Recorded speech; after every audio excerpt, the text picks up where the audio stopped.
Nuestro grupo está conformado por Andrés Felipe Castro Rojas, Adelaida Álvarez Álvarez y María Cristina Álvarez Álvarez. Hoy en el curso de diversificación y flexibilidad curricular con la docente María Teresa Pérez Bolívar. Siguiente diapositiva, compañero. Bueno, en la actividad 6 vamos a hablar sobre la implementación y evaluación de una estrategia de flexibilización. En este sentido, tenemos que tener en cuenta lo que nos dice Calvo 2019 sobre los modelos flexibles, los cuales buscan atender la diversidad de los estudiantes, reconociendo que las desigualdades intrínsecas de los sujetos requieren estrategias diferenciadas para lograr la igualdad fundamental que debería aportar a la educación básica. Asimismo, esta flexibilización no solo responde a una necesidad pedagógica, sino también a un imperativo ético de inclusión y de equidad, que se respete la diversidad estudiantil, y es que se debe tener claro que todos los estudiantes tienen habilidades diferentes y distintos ritmos de aprendizaje. En este sentido, planteamos la evaluación como proceso formativo, en el cual una evaluación centrada en el estudiante y sus particularidades, con claridad sobre el por qué y para qué evaluar. Mejora su compromiso con el aprendizaje y genera resultados más positivos. Esto de acuerdo con el Ministerio de Educación del 2021. Segundo, diversifica formas y contenidos de la evaluación, el seguimiento y la valoración con respeto a la diversidad. En este sentido, las instituciones y nosotros como docentes tenemos ese compromiso con la educación de buscar, de incentivar al estudiante con estas características a que mejore su aprendizaje. Asimismo, nos planteamos la pregunta por qué es importante tener en cuenta al estudiante. Es importante tener en cuenta al estudiante por tres grandes motivos. El primero es que la evaluación debe ser una mediación que ayuda al estudiante a construir su saber escolar. Segundo, es importante tener en cuenta que cada estudiante tiene ritmos, contextos y barreras de aprendizaje diferentes en los procesos académicos. Y tercero, la política exige que el sistema educativo, no el estudiante, sino el sistema educativo debe adaptarse para superar estas barreras que limitan la participación y el logro de los estudiantes. Bueno, en cuanto a la importancia de la evaluación formativa, a diferencia de la educación de la evaluación tradicional, no busca que los estudiantes memoricen conceptos, sino que entiendan qué es lo que realmente están aprendiendo y para qué lo están aprendiendo. Entonces, pasando a la parte de la equidad, busca crear estrategias en donde permita evaluar a los estudiantes desde otra perspectiva y que de esta manera puedan mostrar sus habilidades. En cuanto al desarrollo de competencias, esta está relacionado con la equidad, ya que busca que el estudiante pueda aplicar los conceptos vistos en clase y que los puedan aplicar en la vida real. En cuanto a la retroalimentación, cabe recalcar que la evaluación es un proceso que no se da de manera aislada. Es por eso que es muy importante realizar una retroalimentación continua, ya que los estudiantes deben entender qué están haciendo bien y en qué se están equivocando para que puedan ir mejorando cada día.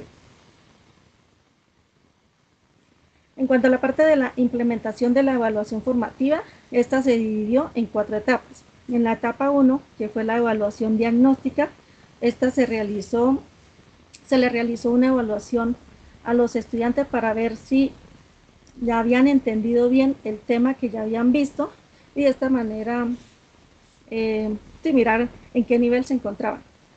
En la etapa 2, introducción del concepto por visualización, en este se hizo en un simulador llamado PET Colorado, en el que se vio, digamos, cómo funcionaba el concepto de fuerza ya por medio de una simulación. En la etapa 3, que fueron los experimentos, en estos los estudiantes, cada grupo de estudiantes escogía un experimento sencillo en el que pudieran aplicar el concepto de fuerzas. Y ya para la etapa 4, que fue la socialización, En esta se hizo digamos, la exposición de cada uno de los experimentos y un grupo diferente se encargaba de dar como una retroalimentación, los comentarios de esa exposición y les daba una nota. Listo. Gracias, compañera. Bueno, como decía mi compañera, la primera etapa de nuestra implementación fue realizar una evaluación diagnóstica. La evaluación diagnóstica constaba de 5 preguntas. 4 de ellas eran abiertas y una pregunta era selección múltiple. La idea, y se les dejó bastante claro durante la evaluación en el ítem número 1 y número 2, es que todas las respuestas debían ser con palabras propias del estudiante, tal cual como le saliera de su mente, y que no habían respuestas incorrectas, es decir, podían responder cualquier cosa que se les iba a tomar en cuenta, porque la idea era conocer cuáles eran los conceptos básicos que ellos tenían o que habían entendido, porque recordemos que este tema ya se ha visto. Entonces, ¿qué habían entendido de ese concepto de fuerza? Las 4 preguntas eran bastante sencillas, están muy relacionadas con lo que vimos en clase. Realmente algunos fueron bastante creativos, incluso respondieron por medio de dibujos, que era como lo recordaban o como lo entendieron, entonces pues fue un buen ejercicio para ellos. En la etapa número 2 ya quise introducir nuevamente esa definición, ese concepto de fuerza, pero ya no por medio de una ecuación como la habíamos visto anteriormente, sino por medio de una simulación, utilizando el simulador, como decía mi compañera, PET Colorado. Esta es una página web que nos permite representar muchas simulaciones de laboratorio. En este caso estamos representando el concepto de fuerza donde tenemos en el lado derecho una personita que aplicaba una fuerza de 100 newtons y en el lado izquierdo 2 personas que aplican una fuerza de 200 newtons. La pregunta que yo le hacía a los estudiantes es hacia dónde se iba a mover el carrito en esa situación. Los estudiantes obviamente iban a decir que hacia la izquierda porque se estaba aplicando mayor fuerza. Luego eso se los mostraba a través del simulador y daba los valores. En este punto, en este aspecto, pues se notó una clara diferencia con respecto a la primera vez que vieron el tema, ya que entienden más el visualizar un concepto que ver una ecuación plana, ya que esto lo pueden relacionar más con la vida cotidiana, con la vida real.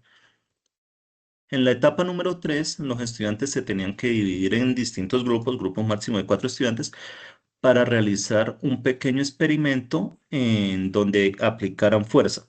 Yo les había recomendado uno sencillo que era aplicar o realizar una mano mecánica o mano robótica, aparecía en el video, en donde funcionaba por medio de cuerdas, le colocaban unos anillitos o pedacitos de pitillo para simular las articulaciones y al realizar una tensión en la cuerda, pues se realizaba un movimiento en las manos. El criterio es que ellos debían realizarlo durante la clase, aparte de eso, debía ser con materiales reciclables y debían explicarlo. Dentro de la explicación, pues tenían que utilizar el concepto de fuerza, el concepto de tensión, el concepto de movimiento, el concepto de fricción y todo eso, pues ya lo hemos visto incluso con la misma simulación donde vemos concepto de fuerza y concepto de fricción. Algunos fueron bastante creativos realizando esta parte, realizando este proceso. Hubieron muchísimas explicaciones muy variadas sobre el mismo concepto de fuerza, que fue algo bueno, fue algo que me gustó, y sobre todo porque este tipo de ejercicios permite ver algo que no vemos por medio de la evaluación tradicional o por medio de las clases tradicionales, por las clases magistrales, y en las habilidades que tienen algunos estudiantes. Por ejemplo, el estudiante que realizó esta mano amarillita, la hizo súper detallada, increíblemente, o sea, todo el trabajo que le puso él al realizar esa mano fue muy bueno. Incluso dentro de la misma mano colocó unos resortes y explicaba el concepto de fuerza elástica que también se había visto en clase. O sea, sobresalió con respecto a los compañeros y cabe resaltar que ese estudiante no fue muy bueno cuando se aplicaba una evaluación tradicional, cuando se tenían que solucionar ejercicios, cuando se tenía que resolver algo de manera matemática, no era muy bueno, pero para la parte práctica sí resultó ser bastante bueno. Algunos otros de los ejercicios que ellos presentaron fueron un poco más sencillos, pero que tenían relación con la clase.